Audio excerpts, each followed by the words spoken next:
Okay,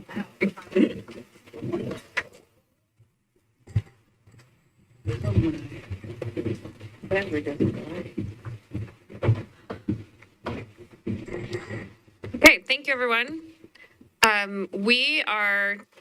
This is our semi-annual meeting of the Evaluation Committee. If we want to go ahead and advance slides, we'll get started. Thank you. Okay, so just as a reminder, we've done this now a couple of years in a row, so I think folks hopefully are pretty used to it. This is the schedule for the annual director evaluation.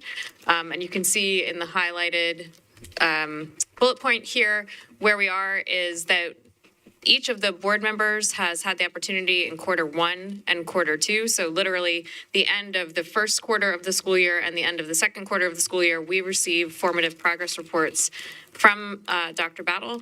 And then we, in those same time periods, are giving back formative feedback. And then we take this opportunity halfway through the year to offer feedback on Q1 and 2 publicly.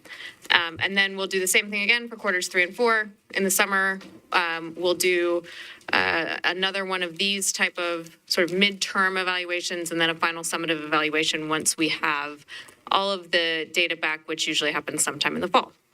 We can go to the next slide. Same thing, visual. Here we are, Q2, February. Next slide.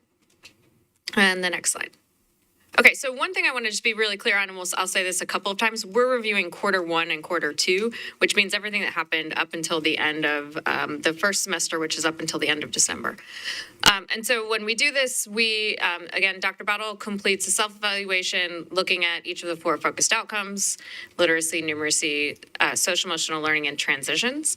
And then she includes data as we have it available. And one of the reasons I'm highlighting this is that we, at our board meeting tonight, will be reviewing some of the benchmark data, but we did not have that in time for this evaluation. And so this evaluation is coming without that particular data. We will be looking at some things like attendance data, other outputs, and progress on signature initiatives. This is the board procedure. So each of us reviews the data that we get and the feedback that we receive from Dr. Battle. We provide our own feedback and supporting evidence. We also are giving feedback on what types of things we believe should be in the strategic priority sections and in sort of the things that are important to each board member, what they're hearing from their constituents, et cetera. So this is an opportunity for us to raise issues in each of these areas. And as we've talked about before, we frequently see the types of things that we raise in board feedback then come to the board floor in the form of director updates. So now we'll get into the meat of the evaluation for quarters 1 and 2. So first we'll review some of the highlights that were in Dr. Battle's report to us. So within literacy, focusing on the Literacy Reimagined work, she highlighted a peer rapid response study that's been done on tiered and special education interventions. Within that, last year, some analysis that was done that's being used to do some work in terms of changes this year, interventions that were related to positive trends and growth in the tiered interventions and special education intervention, especially in early grades. Those things get played through all of the things that we see below. So the instructional leadership teamwork, early learning and continuous improvement cycles. So those instructional leadership teamwork and early learning continuous improvement cycles are part of the sort of what I would call the day-to-day work that the school district is doing to implement Literacy Reimagined. And then also highlighted was some changes to the Every Student Known Personalized Student Dashboard. So that terminology is new, but Personalized Student Dashboard is something that we're all used to hearing. There are some updates happening currently, and will be additional updates coming. This is a review of some of the work of the Scholars portfolio. So we continue to see great work in accelerating scholars, That is the tutoring program that students are engaged in. An interesting thing that was highlighted in this particular report was around a pilot at 7 elementary schools, which allows for additional tutoring to happen by families. That is a program called Paloma Learning. We saw 72% of families that were eligible participating, with 32% of those completing 3 or more sessions, which for a new program is pretty good. Obviously, continuing to see that improve is going to be something that is a goal of the district and would be a goal of the board as well. But that is a good bit of additional tutoring on top of what we're doing on the Accelerating Scholars program, which is happening in the schools weekly. And then Enriching Scholars, we continue to see good participation in that program at 19 sites with 3 sessions completed and 650 students, with preparation underway for Promising Scholars this summer. A smaller number of sites, but with the same number of students, which allows for some accommodation of staffing issues that had, or to change some of the staffing protocols, which will be a good thing, especially as we're thinking about coming out of the ESSER funding era and entering into the funding being part of our overall budget. And then lastly, Promising Scholars, currently the team is working on implementing updates to the programming for next summer based on staff and student feedback. So all of the things that apply in literacy around instructional leadership teams, around some of the early learning work that is occurring also are played through in the math work. So these are just a couple of extra highlights around the math curriculum implementation. A partnership with Learning Forward with a couple of other districts that 2 schools are participating in order to do more learning across from those schools, helping to learn across the district. And then something that I think was new to the board, but is something that the district has been working on, is this idea of coaching and content days at all schools, particularly focused on 5th grade, which is an area that we know we have some work to do in. As we think about social and emotional learning within the Navigators work, adding some features in order to get additional student feedback, also adding new reports for administrators based on some of the things that either they have asked for or that are seen in the data that would be good to help administrators and navigators to know more about. Within advocacy centers, we have seen a trend upwards in preventative supports rather than reactive supports, which shows that students are being identified more frequently for proactive intervention, which is great, and increasing supports for adults as well. Peace Centers, this particular report for first and second quarter highlighted a first-time behavior support program, which is in its 2nd year of implementation, where students who are sort of early on in seeing issues around behavior are going to a weekend program with families to develop anger control plans, think about things like identifying triggers, et cetera. And we have seen, as I mentioned, one of the data points that we were looking at within these reports was around attendance, and we have seen attendance measures improving across the board over last school year, overall attendance, chronic absence, satisfactory attendance, and perfect attendance. So some slight increases, some bigger increases in some areas, but good movement overall. Again, in the SEL outcome, coordinated school health, nurses helping to contribute to return to class rate. So all of these different SEL interventions and programs are really about making sure that kids, as we know, whatever they're coming to school with, we need to help to give them all of what they need in order to be able to sit and learn. And so the coordinated school health and school nurses are helping with that as well, getting kids back to class.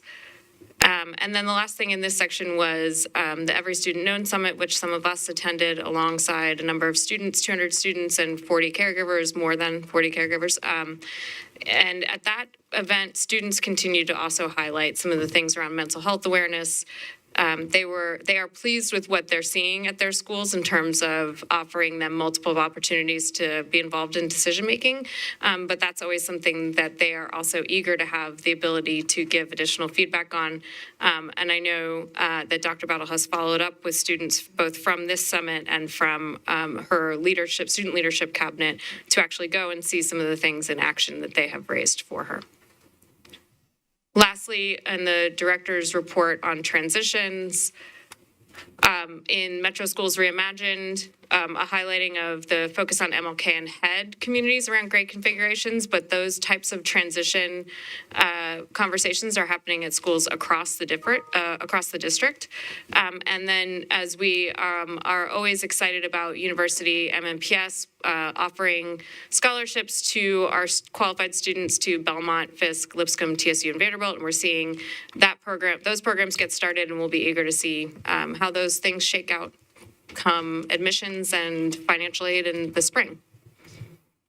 Lastly, on the all-focused outcome in the director's highlights, one of my favorites, the leadership framework, continuing to see more efforts across the district. So starting with assistant principals, executive directors, the cabinet, but also now support hub leaders are involved in understanding the leadership framework and understanding and ensuring alignment across the district, and continued regular school visits by executive directors in the cabinet, which is great. And peer had a fall convening. We also have, all of us on our calendars, a spring convening to learn more about the research that is being done there on things like post-secondary readiness, student absence, SEL, supporting educators.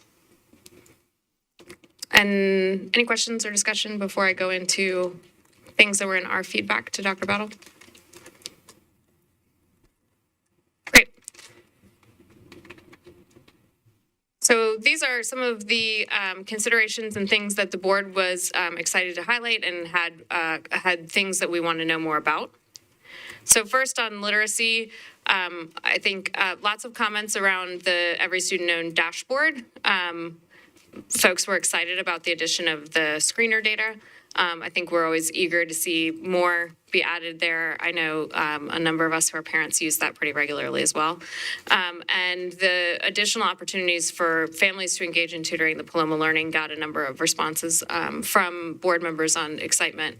And then things that we're eager to continue to learn more about, the Grow Together initiative, which is the 0 to pre-K and transitioning into kindergarten, just knowing how we can help support implementation there, how we can make the right connections in the community, if there are other places with the city council or others that we need to be looking at trying to help to make those connections with, and then continuing to learn from what is happening as AVID implementation is occurring, and then expanding to other schools. So, so how we're seeing AVID grow and blossom at schools. On numeracy, I think several folks mentioning the ongoing curriculum implementation in particular, as I highlighted, I think the coaching and content days, and the idea that there are actually and sort of in clarification for the board, there are leads and coaches available at every school in both literacy and numeracy. Sometimes those might be one or the other at a different school, but I think we're all excited to see how that is happening. On SEL, the number of things that we are doing, as I said, I think we all know that in order for our kids to be able to learn, we have to give them all of the wraparound supports that they need. And as ESSER funding has, as we finish the bridge on ESSER funding and we look toward additional funding and we look toward continuation funding, it's going to be, I think, really important that we be thinking about the funding for these programs as well as school nurses. Those are the types of things that are getting our kids into places where they can learn. Folks were interested in learning more about SEL supports for adults, excited to see that that's happening, interested in how that's going. The first-time behavior support program, similarly, there was a lot of feedback around that program being a good thing and being interested in learning more about it. Mental health screening supports in the same way. And then overall, just thinking about, as we're talking about funding, as we're talking about the ongoing implementation of this work, making sure that we know and that we're talking about the relationship between SEL supports and outcomes for students and educators as much as possible. And then lastly, actually we got transitions and then all. So board is eager to continue supporting conversations on Metro Schools Reimagined, in particular on the MLK and HEAD transition, but across the board, supports for 5th to 6th grade transitions, especially as we think about teachers and staff that are maybe new to the 6th grade or new to the 5th grade as those things change. Now that we're in final implementation there. And then whatever the board can do to help continue improvements in participation in the available partnerships and new partnerships as they come available. And lastly, on all, we've heard a lot of great things over time and a number of different times when we ask a question, there is something going on in peer in order to study that particular thing that we might be interested in. And so making sure that we are helping to think about sustainability for that partnership as it is a Vanderbilt and district partnership. And then ongoing community engagement. So the district has done a number of different meetings with different community groups, in particular with Muslim community, with the Jewish community, with Hispanic Latino community, with the African American community, most recently with the exceptional education community, and whatever we can do to continue to support that work, I think we are eager to do. So that is a briefing, hopefully, of all of the things that were reported onto us, the things that we particularly highlighted, the things we want to continue to talk about. And at this time, I would offer you all any option to highlight anything else or questions or comments.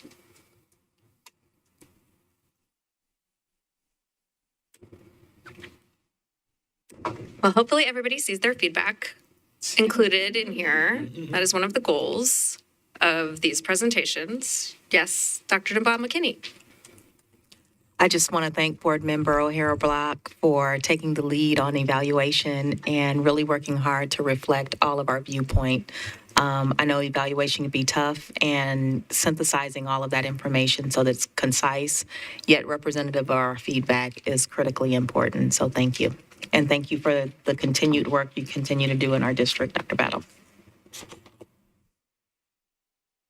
And I just want to remind you all, like, truly, I know I have seen, and I always see you guys shaking your heads at, yep, I said something about that, and then it was included in the next report. Or I said something about that, and then it was included in a director update. And so some of that is some of the back and forth through the process of evaluation that isn't always seen at our board meetings, but is often seen at the evaluation committee level. So please do continue to give that kind of feedback. Dr. Battle clearly reads all of the feedback really and is responding to it. And so appreciate everybody pushing and being honest where you have things that you want to make sure get handled. And for the listening public, knowing that questions that come to us do appear, if they don't always appear in a board meeting itself, they might appear in this process and come along through a board meeting later. So this is the process at work. If there are no further comments or questions, Frida can knock the gavel. We are adjourned. Thank you.